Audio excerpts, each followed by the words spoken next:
Hello everyone दोस्तों, मैं अरुण शर्मा। आप देख रहे हैं द सोच। दोस्तों, इस वीडियो में बात करने वाले हैं महाराष्ट्र की सियासत के बारे में, जो इस पर गरमाई हुई है। और बीजेपी ने इस बार इंडिया गठबंधन को तोड़ने के लिए पूरे पत्ते बिखेर दिए। दोस्तों, अगर आप चैनल पहली बार है, जुड़ सकते हैं ताकि सारी डिबेट को देख पाए। दोस्तों, बात करते हैं महाराष्ट्र की सियासत के बारे में। जिस प्रकार से महाराष्ट्र में बीजेपी ने अपने पत्ते बिखेरने शुरू कर दिए, उसमें शिंदे सरकार को बढ़त मिलती नजर आ रही है। और देखा जाए तो शरद पवार और एनसीपी में जिस प्रकार से महासंग्राम हुआ, उससे उद्धव सरकार हिल गई है। और उद्धव सरकार ने अपनी बची हुई शिवसेना की जो छोटी मोटी सेना बची है, उसको उन्होंने अब बीजेपी में जाने के लिए कवायद शुरू कर दी है।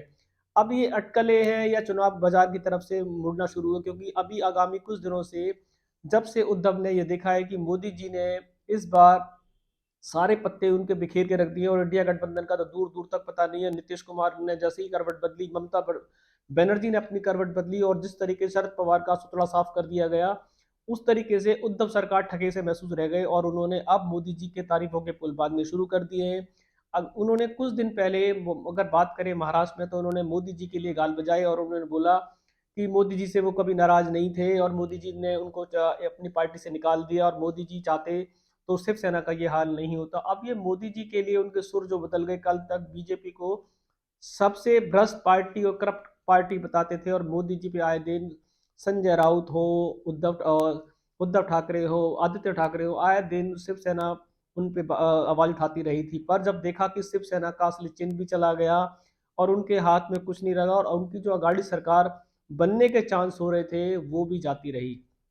शरद पवार पर उनको पूरा भरोसा था और इंडिया गठबंधन पे भरोसा था कि शायद वो महाराष्ट्र में कुछ करके दिखाएंगे। और कल तक अमित शाह को चैलेंज करने वाले उद्धव ठाकरे कि बीजेपी उनसे लड़के दिखा दे तो वो उनको महाराष्ट्र में छठी का दूध याद कराएंगे।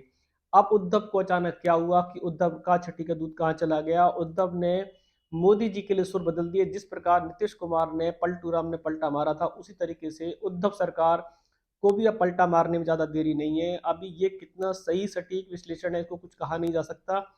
पर सूत्रों के हवाले से खबर है कि बीजेपी में उद्धव कभी भी शामिल होने के लिए आवाज उठा सकते हैं, और सिंध सरकार के लिए उनकी दूरी खत्म होती जा रही है।